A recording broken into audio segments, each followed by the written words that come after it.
Okay, printmakers, welcome back. What I'm going to do with this video is take you through the steps that I would recommend to complete a simple project. And the subject I've chosen is derived from a bird that Liz Marafino drew. This is my adaptation of the image.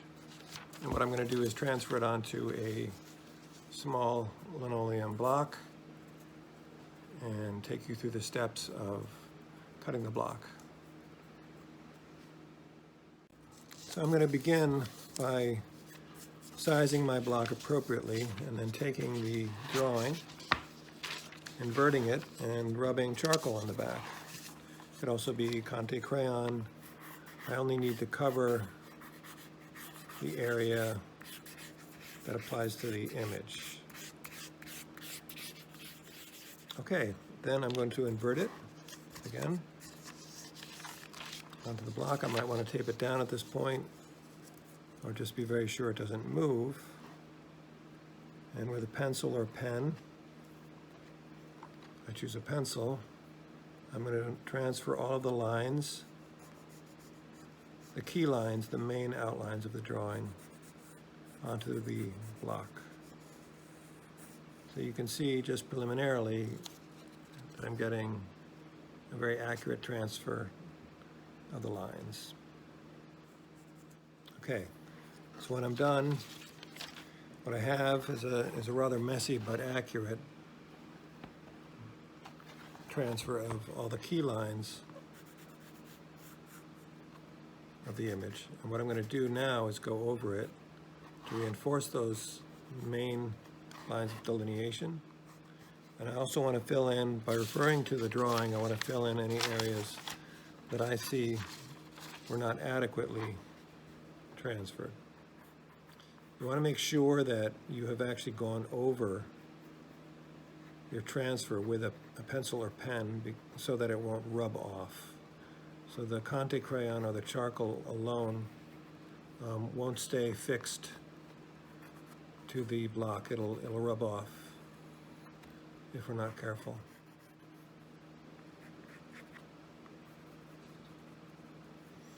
Okay, so what I've done here is I've gone over everything with a ballpoint pen, and even if I wipe off, smudge off in this case, the charcoal, my lines remain. Now, for the sake of clarity, what I'm going to do is fill in some of these areas that I know are going to be darker.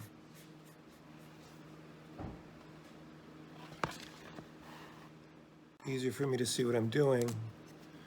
As I cut, I'm going to pass the red highlighter over all the areas inside of the bird.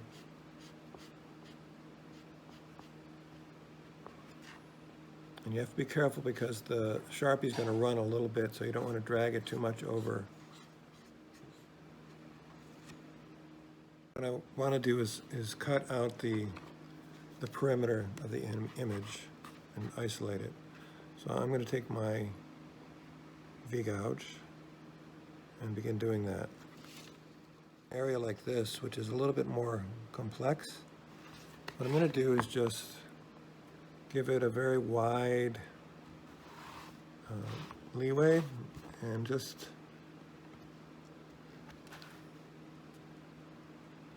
going to circle around it, leaving a good amount of room for me to go in later and work more carefully. And now I'm going to take my gouge and I'm going to broaden the boundary around the entire form.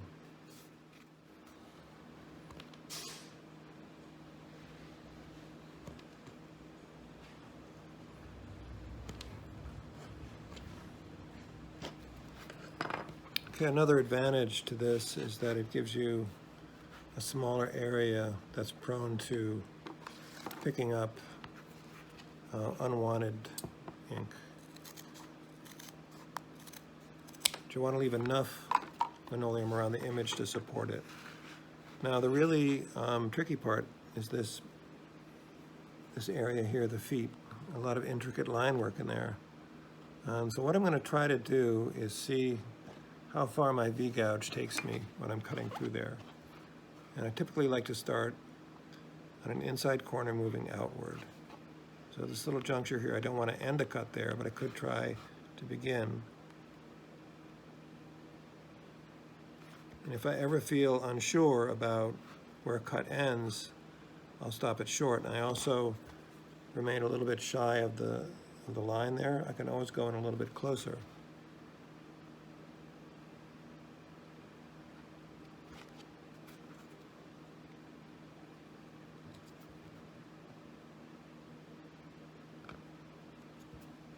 Okay, so that was a pretty successful attack on that inside corner. I'm going to see if I can work my way out from the corner again. Pause to waste out some of this excess.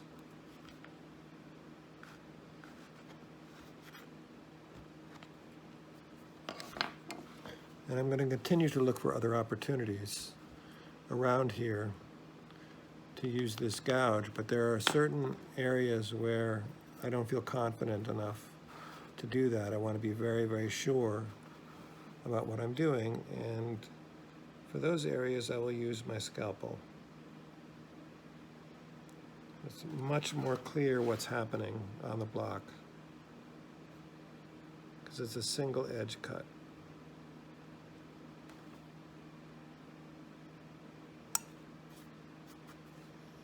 It moves more slowly and I have more control.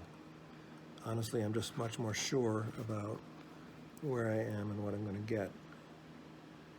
So I'm going to continue to work my way around this area, looking for opportunities to save time and effort with the V-gouge. For example, this might be one such place.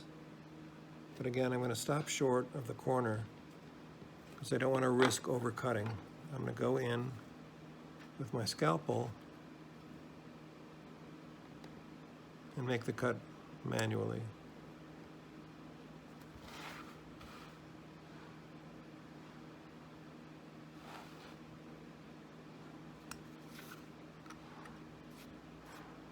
So whenever you find a really tight, tricky corner that seems too delicate to risk with a gouge, I advise you to go in with the scalpel. And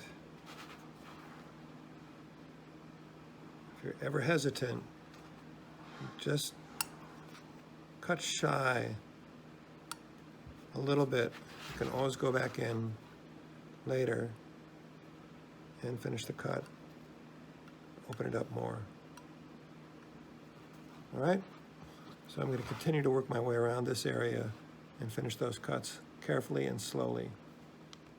The trick I showed you before was rocking the gouge as you make a cut to give it a little bit more texture.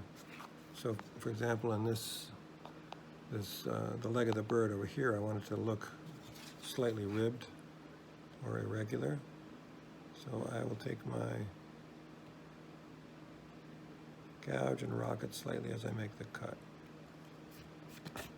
And so that suggests a little bit more texture in that area of the bird. All right, so referring back to my drawing, I'm seeing I have a lot of these textured gray areas, sort of indicating the feathers around the animal. So I want to think about how I would get that on the block, and I have a couple of choices. Now, one choice would be to cut parallel striated lines with my V-gouge, for example, like this.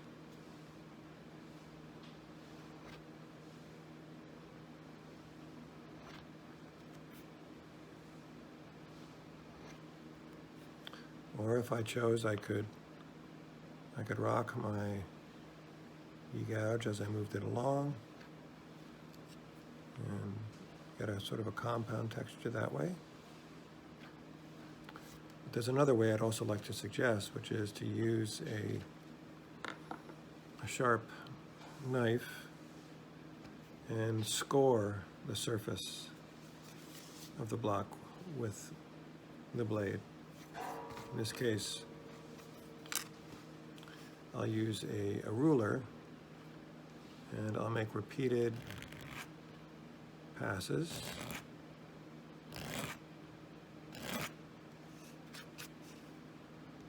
Move the ruler slightly and continue to scrape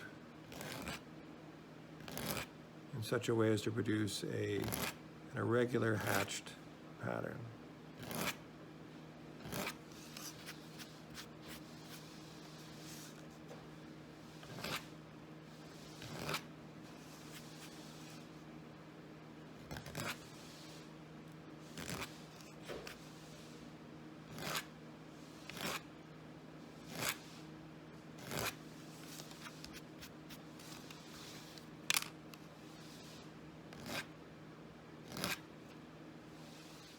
I'm also going to go in and do a little bit of freehand work, just by eye.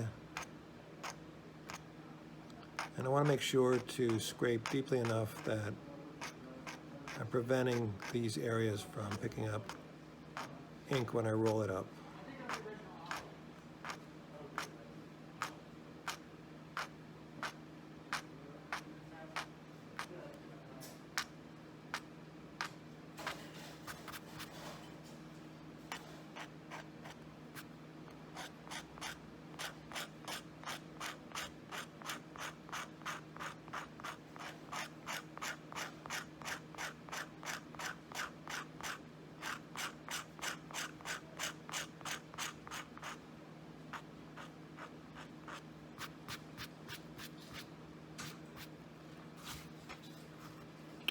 Now, before I go any further, what I'm going to do is stop and take a proof, just to make sure that I understand what I'm doing to the block, so I can continue or correct as needed. I've rolled up the block with a fairly light coating of black ink, and I can see that the scoring that I did is visible. It seems to register fine. So I'm going to take a quick proof and see what I got.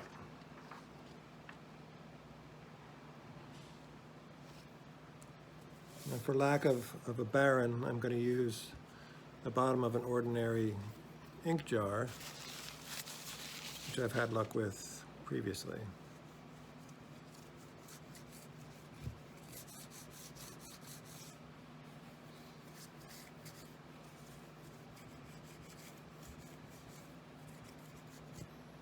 And I'm usually very careful to go around the perimeter of the form, because I like to make sure that I have a very clear delineation of the outline.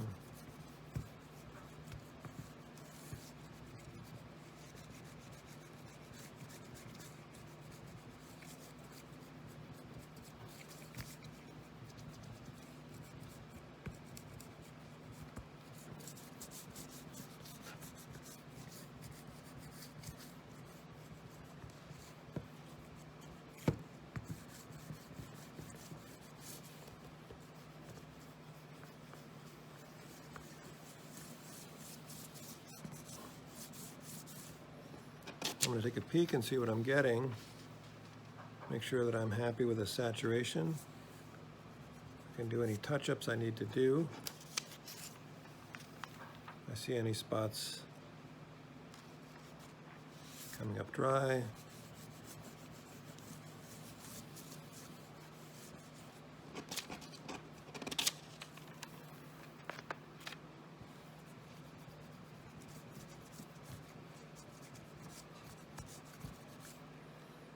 All right, let's see what we got. Moment of truth.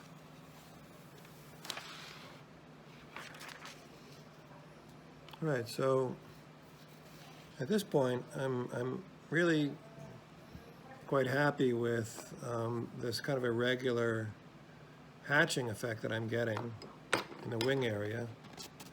I can see I have a few loosies, a few little strays to correct here. Also around the beak, unless I want to keep them for that rough hewn print effect. But